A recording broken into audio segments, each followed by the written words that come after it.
오늘이 교회력이 시작되는 첫 주일입니다. 교회력이 시작되는 첫 주일. 지난 주일 예배와는 벌써 분위기가 확 달라졌죠. 옛날에는 지난 주일에는 추수감사 주일을 지내면서 아주 과일로 제단을 장식하고 아주 참 풍성한 그런 분위기 가운데서 우리 감사의 주일을 지냈는데 이제 아주 세팅이 다 바뀌었어요. 배너도 바뀌었고, 그리고 또 크리스마스 추리가 이제 생겼습니다. 그리고 또 이렇게 그 후드 색깔도 다 바뀌었죠. 성가대원들도.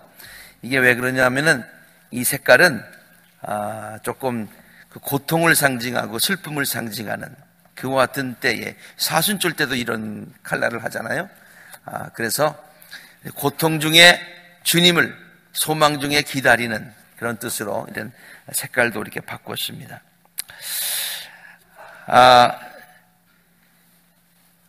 세상 달력에 비유하자면은 오늘 교회력이 시작하는 새해의 첫날, 새해라고 볼 수가 있어요.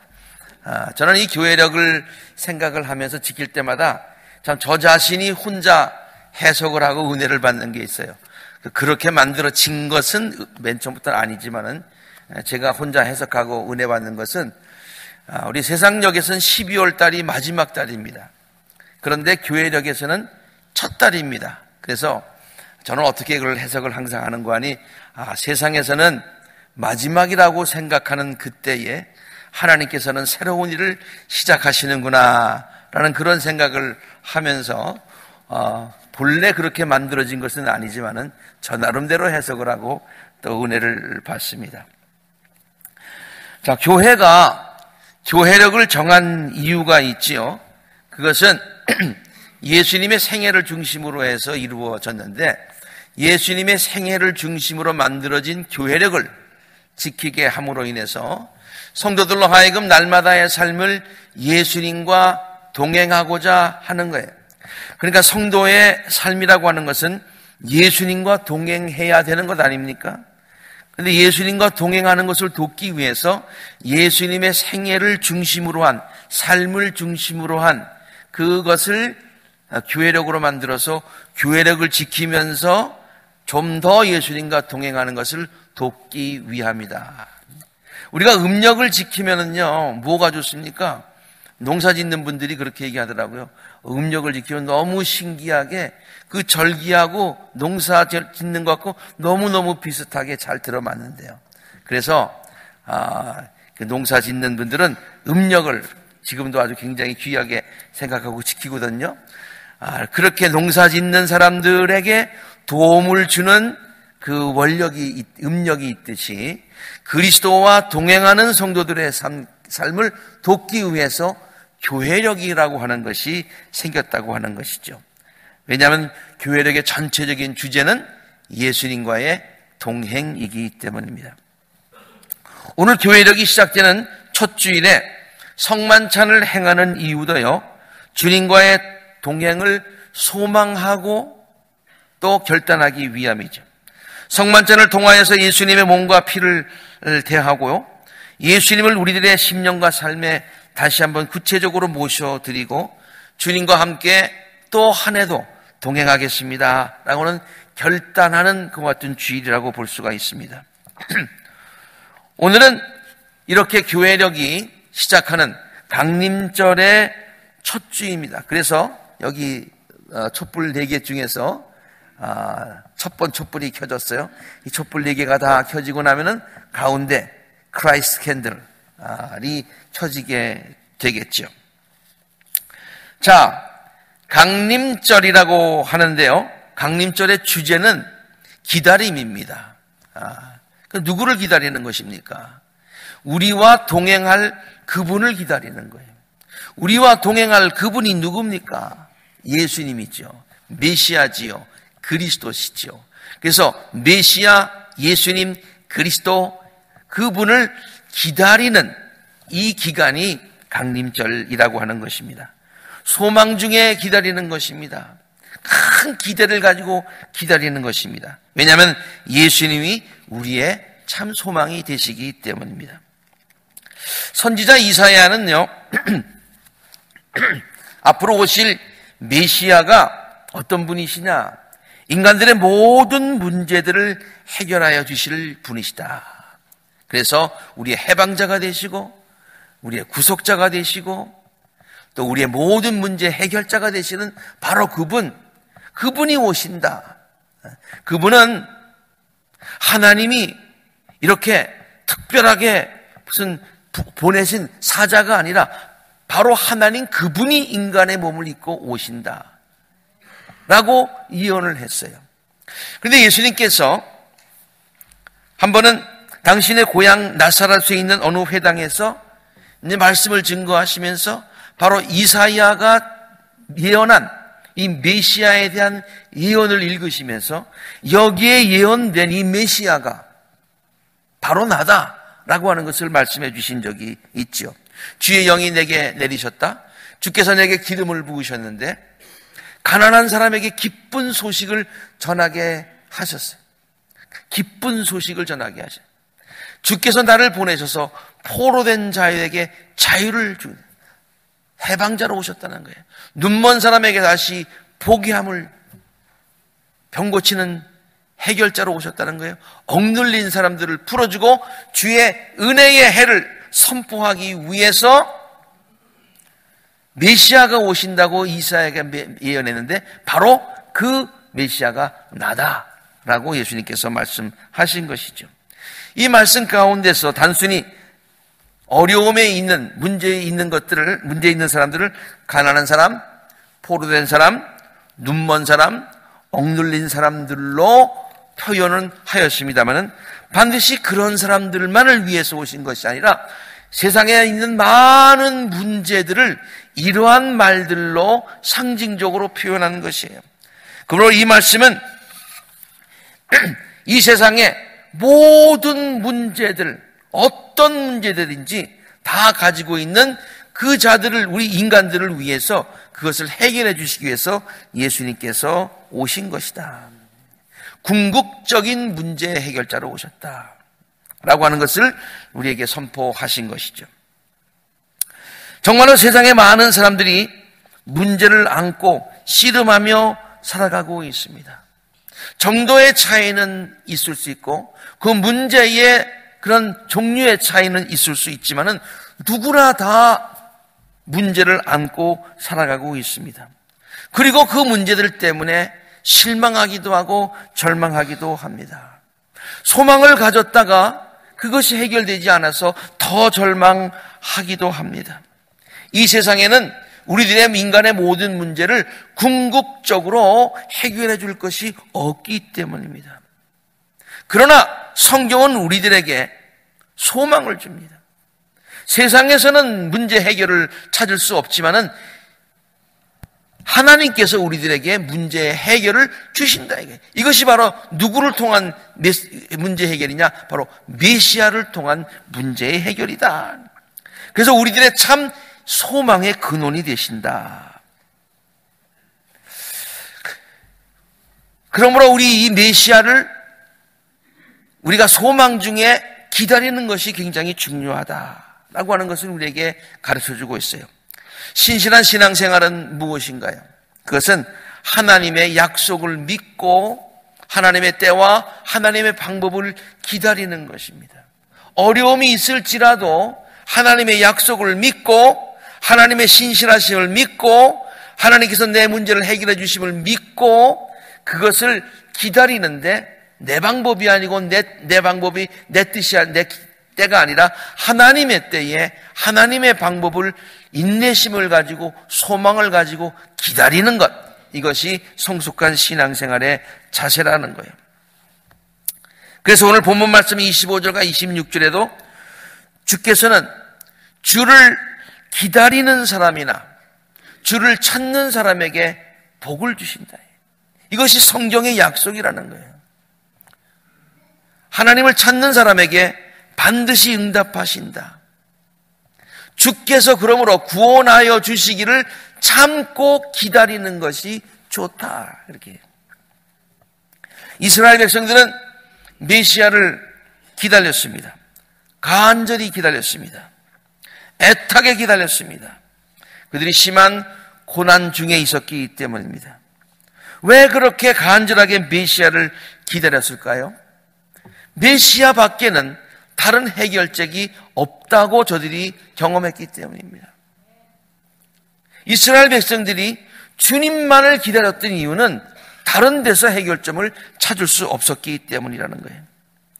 구약 성경의 마지막 책인 말라기로부터 시작해서 신약 성경의 마태복음이 쓰여질 때까지의 그 기간, 우리는 그냥 한 페이지만 넘기면은 말라기에서 마태복음으로 금방 가지만은 사실은 그 한 페이지가 400년의 기간을 내 있어요. 성서학자들은 이 기간을 침묵기라고 그렇게 부릅니다. 하나님께서 직접 이스라엘 백성들에게, 이스라엘 백성이 고통을 당하고 있었음에도 불구하고 이스라엘 백성이 느끼기에는 하나님께서 아무 말씀도 안 하신, 침묵하셨던 기간이라고 생각되었기 때문에 그 기간을 침묵기라고 부르고요. 역사학자들은 그 기간을 이스라엘 역사의 암흑기라고 그렇게 부릅니다. 왜냐하면 역사적으로 이스라엘 백성들이 가장 암울한 시기를 보냈던 그런 기간이죠. 그 시대가 헬라 시대였고 로마 시대였습니다. 그때의 이스라엘 역사를 보면은 정말 풍전등화와 같았고 열국에 시달렸던 그와 같은 암울한 그런 고통의 시간들이었습니다. 이러한 역사의 암흑기에 하나님께서 침묵하신 것처럼 보였던 그 침묵기에, 그러나 그들은 절망하지 않고 메시아를 기다렸습니다. 주위에 있는 나라들로부터 고통을 당하고 저들이 노력해봤지만은 저들의 노력이 헛수고로 끝나서 세상에서는 아무런 희망이 없다고 느끼는 바로 그때에 그들은 하늘을 보았습니다. 그리고 메시아께 부르짖었습니다. 그것이 바로 아까 우리가 입장 찬송에도 불렀고 우리 성가대원들이 다른 곡조로 불렀던 바로 그 가사의 내용입니다. 곧 오소서 임마누엘, 곧 구하여 주십시오 이스라엘. 그 포로 생활이 얼마나 고달픈지 우리들이 메시아만을 기다리고 있습니다. 곧 오시옵소서 지혜의 주님, 온 만물에게 질서를 주시옵소서. 지금 모든 것이 혼돈입니다. 무질서입니다. 참 진리의 길을 우리에게 보여주시옵소서. 갈 길을 인도하여 주시옵소서. 곧 오시옵소서 소망의 주. 우리가 주님께만 소망을 둡니다. 마음 백성이 한 마음을 이루어서 시기와 분쟁이 없고 평화로운 세계가 이루어지기를 바랍니다. 기뻐하라 이스라엘, 곧 오시리라 임마누엘. 지금은 고통스럽지만은 그러나 우리에게 이러한 소망이 있으니 절망하지 않고 기뻐해야 된다. 왜냐? 곧 임마누엘 주님께서 오시기 때문이다. 이렇게 이스라엘 백성들은 구약시대에 주님을, 메시아를 기다렸습니다. 문제는 아직까지도 기다리고 있는 것이 좀 문제긴 하지만 말이죠. 이미 오셨는데. 네. 그렇게 구약에서는 이스라엘 백성들이 메시아를 기다렸어요. 그러면 기다림이라고 하는 것은 구약시대만 있었던 것이냐? 아니라는 거예요. 신약시대의 신약의 성경의 주제 중에 중요한 것도 기다림입니다. 오늘 우리가 함께 읽은 신약의 본문 말씀도 메시아를 기다리는 신실한 사람들의 이야기를 우리에게 소개해주고 있는데 그 사람이 바로 시므온과 안나입니다. 그들은 이스라엘 백성들이 고통 중에 있었을 때에, 그 당시 특별히 로마의 압제에 있었을 때에 이스라엘 예루살렘 성전에서 메시아를 기다리며 기도했던 신실한 사람들이었습니다. 그리고 그들의 기다림은 헛되지 않았습니다. 저들이 메시아를 보았습니다. 그래서 하나님께 찬양 드리는 그와 같은 이야기가 오늘 본문 말씀에 우리 함께 읽었지요. 그리고 거기서 끝나는 것이 아니었습니다. 그리고 예수님께서 부활하신 이후에도 모든 성도들에게 이 기다림이라고 하는 것은 신앙의 큰 주제가 되었습니다. 요한계시록은 신약 성경의 마지막 부분이고 결론 부분에 해당하는 책이라고 볼 수가 있어요. 요한계시록이 마지막에도 있지만 그러나 내용상으로 봐서도 신앙의 결론 부분이라고 볼 수가 있어요. 근데 그 책의 주제가 무엇입니까? 그것이 바로 기다림입니다. 성령은 사도 요한을 통하여서 성도들에게 고난 중에 있지만은 참고 기다려라예요. 초대교회의 성도들이 얼마나 많은 어려움을 겪었습니까? 핍박을 겪었습니까? 교회가 얼마나 어려움이 있었습니까? 그러나 성령께서 말씀하시는 것이 기다리라는 것이에요. 기다리라는 거예요. 이제 주님께서 곧 다시 오셔서 재림하셔서 성도들을 위로하시고 그들을 새 하늘과 새 땅으로 인도하실 것이라는 약속을 우리에게 주는 것이 요한계시록의 책 아닙니까? 보아라, 내가 곧 가겠다. 나는 너희 각 사람에게 그 행위대로 갚아주고 주려고 상을 가지고 가겠다. 나는 알파와 오메가, 처음과 마지막, 시작과 끝이다. 내가 알파였고 그리고 처음이었고 이었듯이 내가 끝까지 너희와 함께 있고 다시 오겠다라는 말씀이죠. 이렇게 성령께서 말씀하시자 그 이야기를 들은 온 성도들이 이렇게 화답을 합니다. 아멘, 오십시오 주 예수님. 이게 무슨 뜻입니까? 이게 마라나타라고 하는 그런 것이에요. 그러니까 성경의 끝이 마라나타로 끝나는 거예요. 주님 어서 오십시오. 우리가 기다리겠습니다. 소망 중에 기다리겠습니다. 주님 오시면 모든 일들이 다 해결되게 됩니다. 오늘 본문 에가서의 말씀을 읽어보면요, 정말 그 예레미야가 얼마나 어려운 가운데 처해 있었다는 것을 쉽게 짐작해 볼 수가 있습니다. 우리 선지자들마다 이름 별명들이 하나 붙었어요. 아모스는 정의의 선지자, 사랑의 선지자는 누군가요? 호세야. 눈물의 선지자는 누군가요? 바로 예레미야예요. 그러면 왜 예레미야가 그렇게 울었을까요? 울보라서? 아니에요. 그가 처해 있는 상황이 너무너무 어려웠기 때문에 그는 하나님께 울부짖으며 기도했고 백성들에게 울부짖으며 호소를 했고 그랬어요. 그래서 그가 예레미야서도 그렇지만은 특별히 예레미야 애가서, 이 애자는 사랑 애자가 아니에요. 슬퍼한다는 애자예요. 예레미야가 슬퍼하며 지었던 그 모든 노래들이 다 애가서에 묶여 있어요. 예레미야는 남왕국이 멸망할 바로 그때의 선지자였어요. 한 나라가 멸망할 때 거기에 마지막에 서서 있었으니까 얼마나 그의 상황이 어렵다는 것을 쉽게 짐작할 수 있겠지요. 예. 그래서 예레미야가 자기의 어려운 상황을, 백성들의 어려운 상황을 다음과 같이 울면서 노래합니다. 이것이 에가서 3장 1절서부터 20절까지에 나오는 이야기인데요. 여러분, 어려우실 때마다, 고통 중에 있을 때마다 예레미야 에가서를 읽어보세요. 에가서를 읽어보세요. 그러면 위로를 받으실 거예요. 아, 내가 겪는 어려움은 아무것도 아니구나. 그렇게 생각하시면서 말이죠. 한번 같이 읽어봅니다. 네, 제가 읽을게요. 나는 하나님의 진노의 몽둥이에 얻어맞고, 하나님에게 그냥 몽둥이로 지금 얻어맞고 있는 것 같다는 거예요. 고난을 당하는 자다. 주께서 나를 이끄시어서 빛도 없는 캄캄한 곳에서 헤매게 하시는 거예요. 앞이 안 보여. 앞이 안 보여. 온종일 손을 들어서 치고 또 치시는 거야. 주님께서 계속해서 자기를 지금 채찍질하고 계신다는 거예요. 주께서 내 살갗을 약하게 하시고 내 뼈를 꺾으시. 여러분, 뼈를 꺾는 그 아픔이 얼마나 굉장하겠어요. 근데 그런 아픔을 느낀다는 거예요.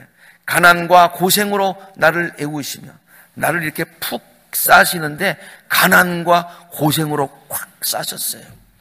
죽은 지 오래된 사람처럼 흑암 속에서 살게 하시는 거예요. 내가 도망갈 수 없도록 담을 쌓아 가두세요. 내가 이 상황에서 좀 도망가려고 해도 도망도 못 가게 하셔. 무거운 족쇄를 채우셨어요.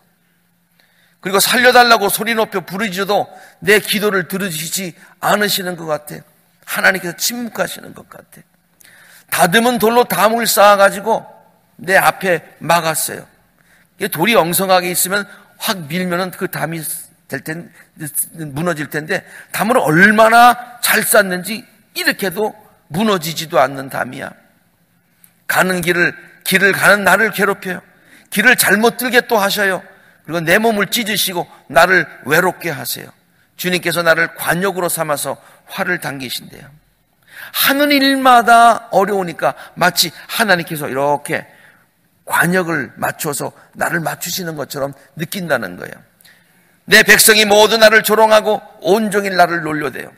쓸개즙으로 나를 배불리시고, 쓸개 좀 먹어보진 않았습니다만 엄청나게 쓰다고 그러는 게 쓸개 아닙니까? 네. 근데 그 쓸개즙을 조금만 먹어도 쓴데 얼마나 많이 먹었으면 그것 때문에 배가 부르겠어요.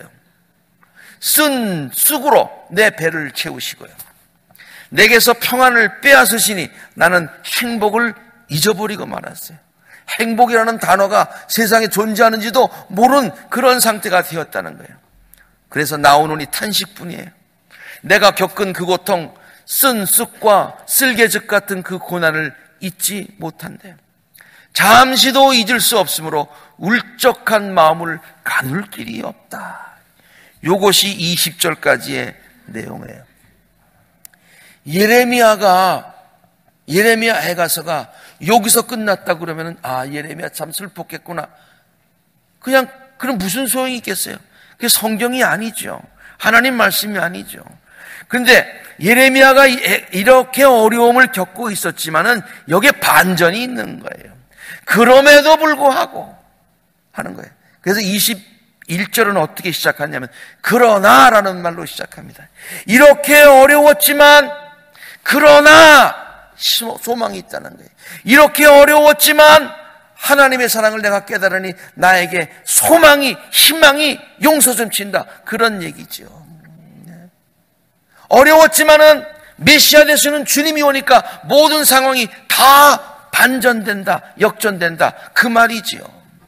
예수님이 오심으로 주 전과 주 후가 BC와 AD가 나뉘었듯이, 아니 바뀌었듯이 예수님이 오심으로 그 모든 상황이 다 바뀌게 된다는 것이지요. 그래서 예수님이 우리의 절대 희망이 되신다는 얘기죠. 그래서 21절은 그러나라는 말로 시작해요. 저는 성경을 읽다가 그러나라는 말이 있으면 막 신나더라고요. 왜냐하면 상황이 막 바뀌니까, 상황이 막 바뀌어가니까. 예. 여러분 그렇잖아요. 무슨 드라마를 보시거나 영화를 보시더라도 막 어려웠는데 그 상황이 막 바뀌어갈 때는 막 신나잖아요. 성경을 읽다가 이 그러나라는 단어가 나오면 역전시켜 주시는 하나님의 은혜가 거기 있으므로 우리의 마음을 설레게 한단 말이에요. 소망을 준단 말이에요.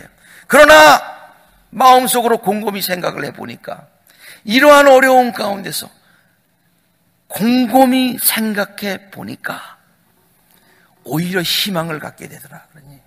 오히려 희망을. 왜냐? 희망을 갖는데 헛된 희망이 아니야. 그저 그냥 어쩔 수 없어 가지는 희망이 아니야.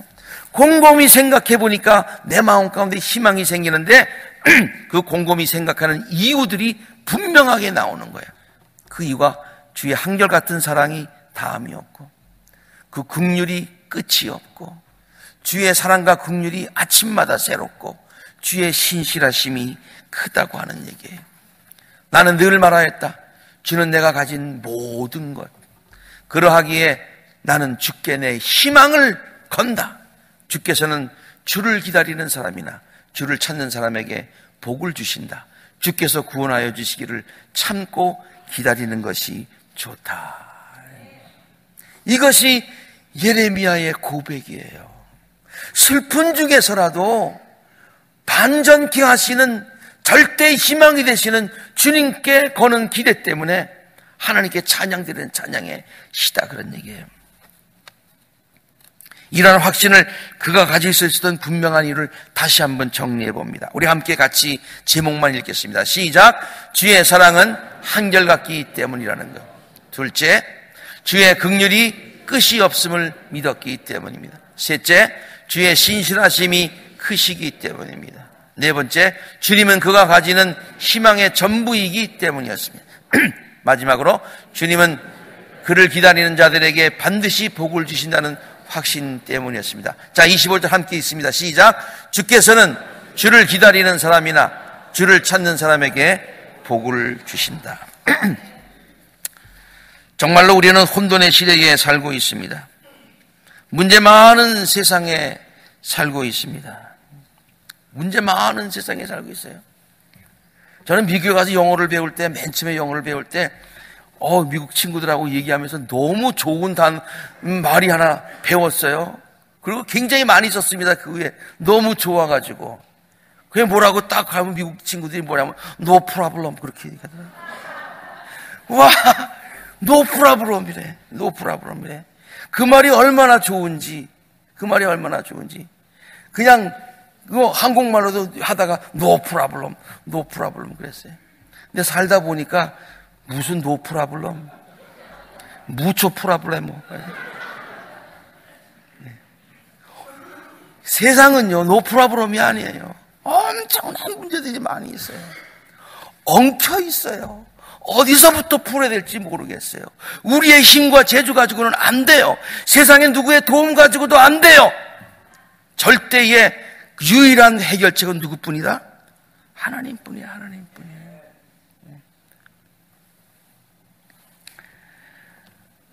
물론 우리 인간들이요 노력해서 조금씩 소망을 찾을 수는 있어요. 저는 그걸 이렇게 비유하고 싶어요. 어둠이 있는데 우리들이 이렇게 전등도 발명해가지고 전등도 켜고 촛불도 이렇게 켜고 다 그렇잖아요. 촛불도 켜고 전등도 켜고. 그런데요 그것이 궁극적인 해결이 될 수는 없어요. 요 킨 곳 요것만 여기만 조금 환할 뿐이지요. 어두움 전체를 극복하지는 못해요. 그런데요 아침이 되어 보세요. 거기서 태양이 샥 떠올라온 말이죠. 그 태양 때문에 모든 곳이 다 환해져. 너무 신기하지 않아요? 우리 예수님께서 그런 분이세요. 네. 우리 인간들이 해결하려고 하지만은 궁극적인 해결을 찾지 못하는데 우리 주님께서 빛 대신 예수님께서 오시면 모든 어두운 곳들이 다 없어진다. 다 없어진다. 그래서 저는 저 배너를 좋아합니다만은 Light of the World. 근데 좀 그 이미지가 좀 약해. 너무 촛불이라서 그냥 강력한 빛이었으면 좋겠어. 우리의 이번 강림절에 그와 같은 우리의 빛 되시는 주님, 우리의 문제 해결대 되시는 주님을 기다리면서 우리의 마음 가운데 희망이 용솟음쳐 올라오기를 간절히 바랍니다. 그리고 그 주님과 함께 앞으로도 지금까지도 그래왔잖아요. 주님과 함께 동행하시는, 그래서 삶의 승리와 기쁨과 축복을 맛보시는 우리 모든 성도님 되시기를 주의 이름으로 축원합니다. 함께 기도하시겠습니다.